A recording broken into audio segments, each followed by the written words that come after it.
Hello, it's Tom with Digital Foundry, and joining me today is Rich Ledbetter. Hello, Tom. Hey, how's it going? So today we have PS4 Pro footage of Uncharted 4. This is the big one for us, really, and just to give you an idea of how it looks when you're running in the 4K mode, we've got a direct capture of it. Now this, well, it's got a bit of a history, doesn't it? I mean, you saw this previously, Rich, didn't you? Yeah, I saw this at the PlayStation meeting. It was one of the demos after the show that you guys didn't get to see. So yeah, this one was really interesting because it wasn't quite as optimal as some of the other software that I saw. It was one of the island areas where you get on the boat, you can zoom between the islands, dive into the sea, that sort of thing. And what was pretty obvious there was that there were some performance issues. So, you know, you could see the frame rate dropping here and there. And what was interesting when I met with Mark Cerny, he didn't talk about resolution metrics for this one. He said they were having a rethink.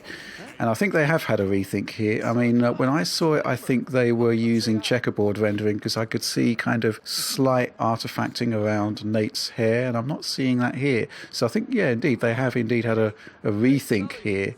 So this is the final thing. So, you know, what do you think about it? Right, so I haven't seen any of that. All I got was this, the final result, and I haven't seen any checkerboarding artifacts, as you mentioned. So, yeah, it does look like they followed up on their promise of going another route. What I did find is on the pixel count, they're using something around 1440p. It's come up very consistently, that number, 1440p, 2560 by 1440. So, I mean, that's an upgrade over what we had before. That was a single player is, of course, a 1080p experience on the original PS4, and obviously 30 frames a second, which this still is. On that point, it's worth mentioning that, you know, any dreams of a 60 FPS gameplay in the single player mode were probably dashed quite early on when they started moving to the Pro, because as you'll see in a second, running at 1440p, it does drop noticeably, and about as noticeably as the standard PS4 did at 1080p. So you'll see something like 25 FPS, 24 is probably the lowest we've gone. That's very rare. It usually sticks very solidly to 30 FPS. But notice as we take down these tiles, it just drops right down to 24. It just shows there was a real bottleneck in achieving anything beyond that. So sadly, 60 FPS is the reserve for the multiplayer mode. Yeah, we'll look at that in a minute. But 24 FPS, I mean, I guess we're going to have to do a side-by-side comparison to see how that compares to the base PS4 game. It'll be interesting to see. I mean, obviously the technical requirements suggest that PlayStation 4 Pro games cannot run at a lower frame rate than the base PS4. But I suspect there may be a bit of wiggle room introduced there to begin with. And Naughty Dog, obviously, the kings of optimization, so this may well just be their first or indeed second pass at the game. But yeah, 1440p, that's interesting. I didn't really expect that. I expected slightly higher, maybe an 1800 checkerboard. Maybe that was what I saw at the PlayStation meeting. But as it stands, 1440p is, what, a 78% increase in resolution over the standard PlayStation 4. So, you know, not bad at all. Some people might be disappointed, you know, they were hoping for a bit more, but this is the highest resolution we've ever seen an Uncharted game running at. It's been 720p all the way through the PS3 era, 1080p on the PS4 with the original, now 1440p. I mean, what will be interesting though is seeing if there are other visual adjustments to the game overall, you know, across the breadth of the game, which is something we really need to spend time doing, you know, going through. My gut feeling on that is that we won't see visual improvements and we won't see visual downgrades because it kind of goes against the whole pro ethos. Yeah, and there's a set of guidelines, aren't there? Well, and also I wouldn't expect to see enhancements if there are frame rate drops here and if Naughty Dog has taken multiple passes at doing a pro version here. But I can see why Mark Cerny maybe didn't tell me much about the Uncharted 4 stats when I met him. I mean, it was pretty much every other title. He went through them as a list. I think if Sony had gone on stage and said, hey, we've got a 1440p console here, people would have thought, yep, so what? Yeah. And, you know, it's not what we were promised from the Pro. That's going to be the big negative reaction to this, if there is a negative reaction. I mean, as you say, it is the highest resolution Uncharted experience that we've seen yet. And also, one thing I think we need to factor in is that the temporal super sampling anti-aliasing is excellent, and I think it's in place here and remains excellent. Right, so this was something I was coming up against while I was pixel counting the game. It is very difficult. This game, of all the games I've tested on the PS4 Pro, I had a real struggle narrowing down this number. It's something that holds up. I think the TAA is noticeable, and especially in conjunction with the motion blur, which we've left on. What's going to be interesting is to see the perception of the resolution and the actual resolution. Temporal super sampling, really, it's a different ballgame in many respects. And it'll be interesting to see, the sort of reaction to it. I mean, overall, we were playing it on 58-inch Panasonic 4K screen yesterday. It was fairly obvious that it wasn't a native 4K title. But, you look at some other titles using temporal anti-aliasing, Skyrim, for example, and it's softer than the old version that doesn't use TAA, even when they're running at the same resolution. Metrics are one thing, perception is another. But from the sounds of it, Naughty Dog were working on this right up until the release of that patch. So, there might be more refinements down the line. And another aspect of this is obviously there's a HDR mode included in this package. Yep, there is an HDR option on the front end of the PS4. Oh, yeah. But if the game doesn't support HDR, then, nothing happens. You're still in SDR, even with that option enabled. Automatic is automatic. It's why there isn't a non-option, I guess. But when you boot up Uncharted 4, it says, hey, you've got an HDR-enabled screen.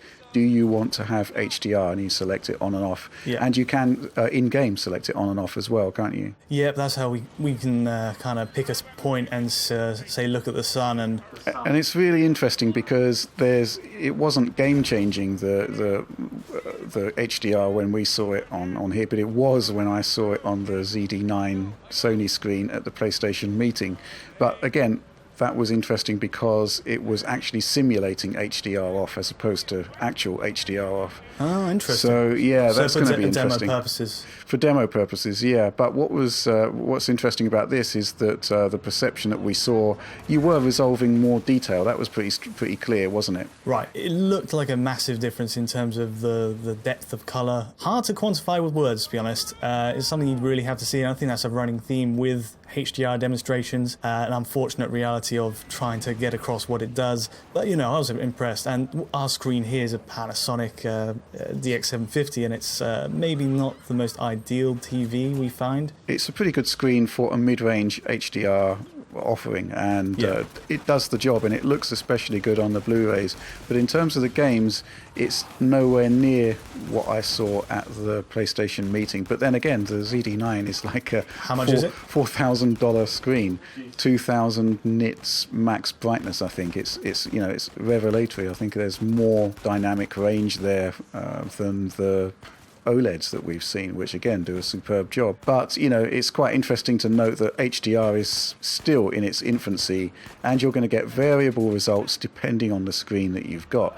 But I think the bottom line was that we were seeing a lot more depth in the image, more detail was being resolved, and for those sort of, it's an HDR moment, looking at the sun and seeing the skybox and the way that renders HDR on and HDR off, it is completely different. So let's talk a little bit about frame rate and specifically the multiplayer side of things. So obviously single player, you've got drops sort of occasionally to 25 FPS, but in multiplayer, I've played this more than the single player. I have to admit, I love Naughty Dog's multiplayer modes. And returning to this game, I can tell immediately they'd changed something for the better. Visually, it looks crisper, definitely. 1080p is the native resolution on this mode now. It's gone from 900p up to 1080. But beyond that, I'm going to have to look and dissect very closely to see what, if anything, they've done to the visuals themselves. Whether they've reintroduced some settings from the single player back to multiplayer, having dialed them down originally on PS4. I don't know yet. But what I can tell you is the performance on this thing at 1080p has been really smooth.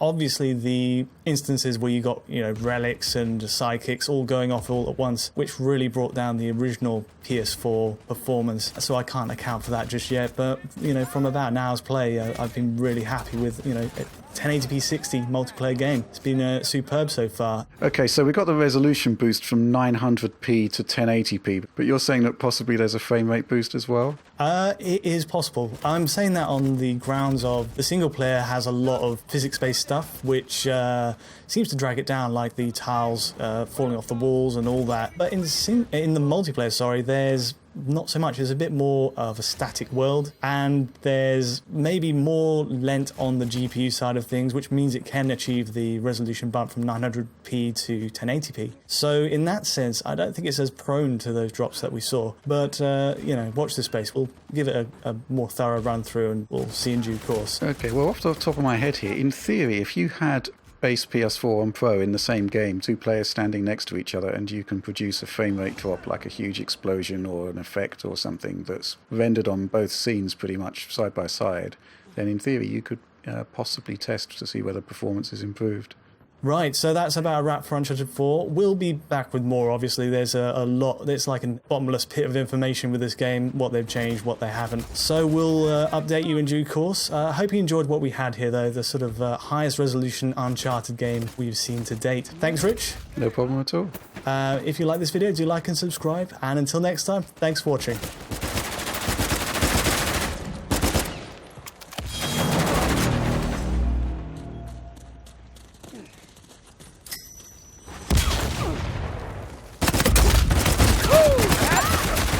Deserved it. Couldn't have done it without me.